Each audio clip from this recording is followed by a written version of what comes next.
তুমি আমার নত সুখ, তুমি সুখের বেদনা।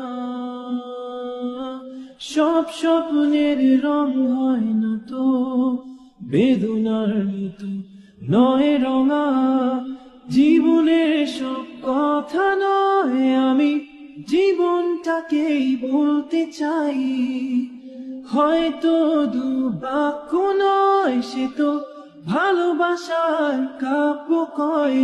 আমি কবি নই, তবু কাব্যের ভাষায় বলবো আজ। তুমি বললে আজ দুজনে নীল রঙা বৃষ্টিতে ভিজব, রোদে দুপুরে একসাথে নতুন সুরে গান গাইব, শেষ বিকেলের ছায়ায়।